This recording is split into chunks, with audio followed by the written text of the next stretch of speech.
Hello everybody! Today I will be showing what I will be packing for my trip to Spain tomorrow with Marie. After I packed all my stuff, we met up at the airport in Copenhagen, and before we took off, Marie had to do some lingerie shopping. Gigantisk botanisk energi.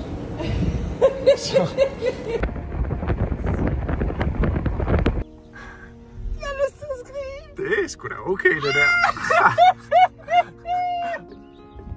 Ja, det er meget fedt. Det er meget fedt. Der er hængekøj. Hvor har vi hoveddøren? Jeg kiggede så meget på, at jeg tænkte, der skal jeg være nøgen.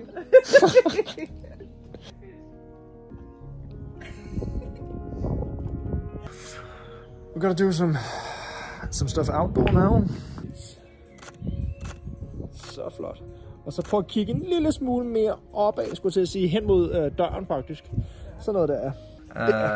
I shot only on my 7200 here, doing outdoor dresses, which ended up as the last series. I think it is. Yeah, it is.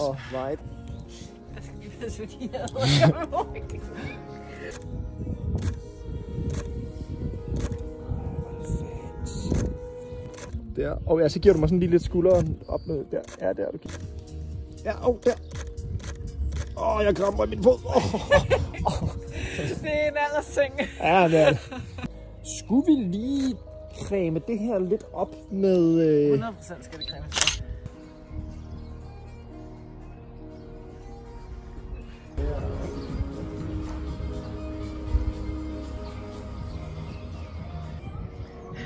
Det er det hurtigste, du nogensinde har fået nogen til at smide tøjet. Ja, jeg kan.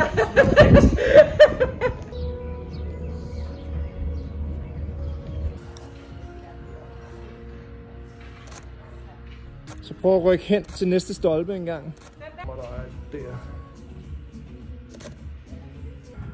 Der er meget ræb og tovværk der. Ja, det er det. Prøv lige igen. Bare lige og prøv at sætte dig en gang. Tror du det er fordi jeg er dårlig til at sidde i hængekøj? Jeg tror det. Måske.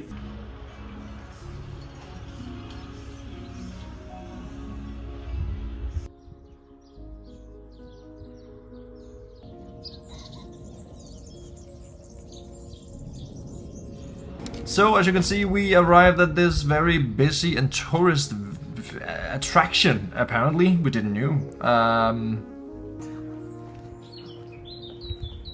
Yeah.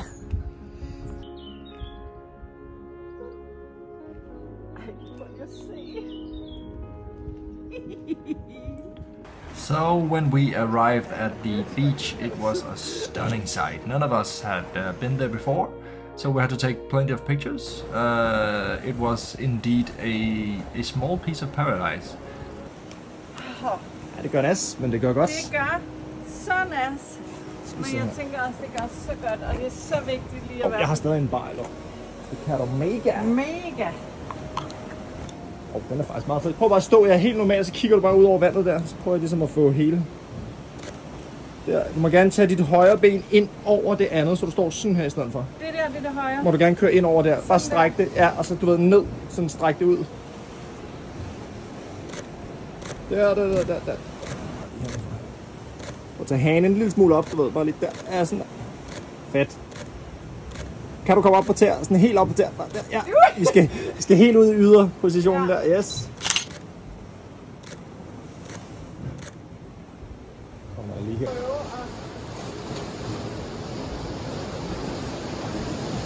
Ja, det må jeg gerne.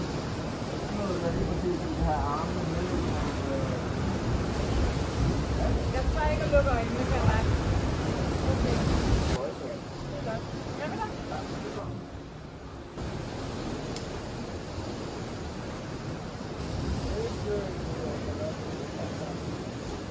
Used the natural light. I didn't use any reflector or...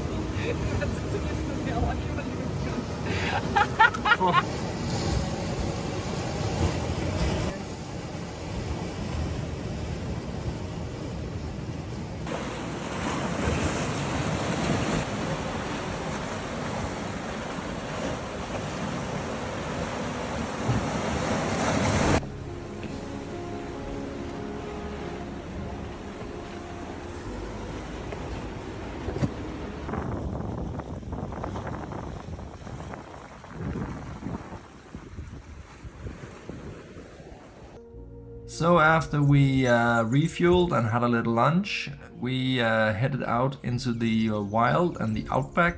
We found this small little road with no houses nearby or anything, and decided to do some freestyle street stuff using this dress. And yeah, we ended up doing some improv shots in the car as well. So check out series number 5 from this trip. Ja, jeg prøver igen. Hænge lidt op der, det ene ben, lidt, du ved, lidt sådan et, hvor du havde sådan lidt fremme eller sådan noget. Jeg ved ikke, om det var det ene eller det andet. Ja, det er faktisk sådan noget der, ja. By doing so, we keep the smooth lighting on her, and she will have no difficulties looking towards the camera whatsoever. Ja, det er fedt. Yeah, hold den der, giv mig den igen. Så må du gerne kigge lidt herover, ja. Så er vi kommet hjem igen. Og det er tid til en lille kop kaffe. Så skal du nemlig bare stå og være i bad. Okay. Og jeg skal forsøge at ikke få vand i ansigtet? Ja, det styrer du helt selv. Det styrer du helt selv. Du skal bare være i bad. Og bare kigge opad, altså uden at få den lige i hovedet. Altså, ja. Det er fedt. Lige præcis. Så se her, så prøv at slukke for vandet en gang. Jeg kunne godt tænke mig, at vi lige laver sådan. Ja, man skal være hurtig. Altså, det er som en hajer, der fanger frøer, det her. Vi gør det sådan her. Der, ja. Ja. Ja.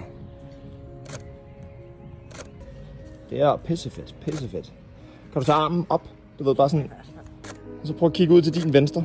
Der. Ja, lige præcis. Min næsklør.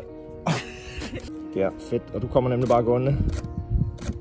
Ja, der var båndbabyen. Yes. Ja, du tager bare.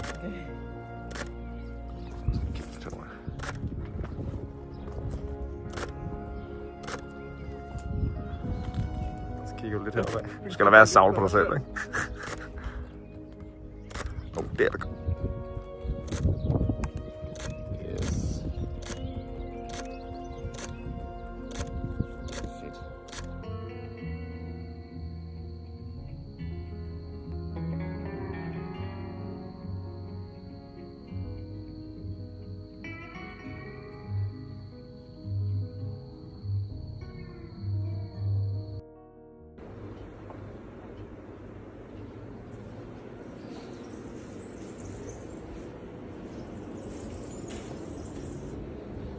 Here on day 3 we planned on starting out doing some... See, we started in the very calm area. The morning sun was beautiful. Så sidder du nemlig bare. So was Marie. Og nyder tilværelsen. And yeah, all in all it was just a very casual, cool shoot. Kæmpe badass her sydpå. Lige præcis. Lækkert. Lige præcis. Må gerne kigge en lille smule mere hen mod bilen der. Ja.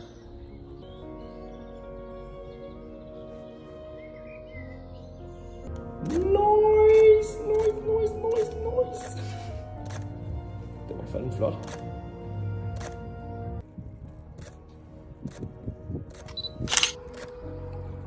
Det er, man, det er jo ren, altså, Bravo Tours reklame.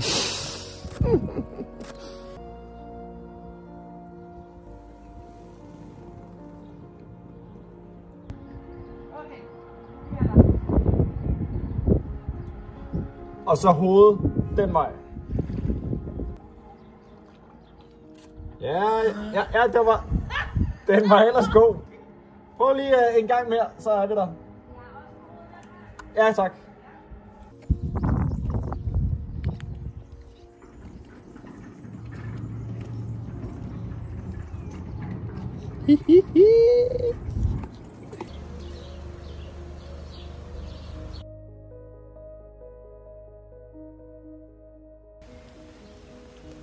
Okay, so now it's the last day, it's day 4 and it's raining. Yeah, We knew from the beginning that it was gonna rain, so we decided to head a bit north on the island, making photos embracing the rain and make use of the colors which pops up when they're wet. So we headed to this beautiful garden and did some improv shoots here. Again, it was a problem with tourists and other people, but we had to be, cautious, always aware of our surroundings, and try to hit Maria's butt as much as possible, because as you can see, her dress was quite transparent. Damn. Vanvittig arkitektur. Det ligner sådan en gingerbread hus, der ikke helt er gået efter planen. Det er jo fuldstændig magisk. Bjarke Ingels, han er så ærgerlig over, at han ikke fik den her. A little fun fact about this setting. Originally, I planned it to be in black and white. It's hard to describe why, but I got these Chelsea Wolf kind of mysterious vibes of this place. Her dress fitted it perfectly, and actually I changed my settings on the camera to show me the photos in black and white. But afterwards, when we got home, it just didn't suited the mood. It didn't feel right.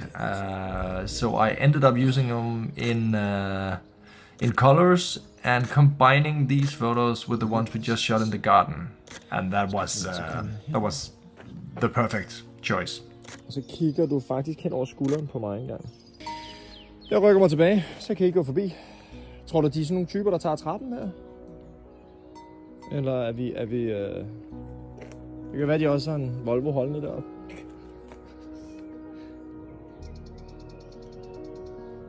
Ja.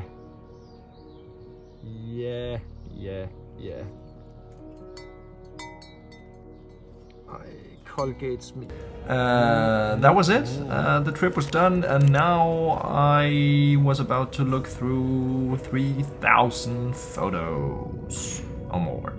So I hope you like it. This is the end of the video.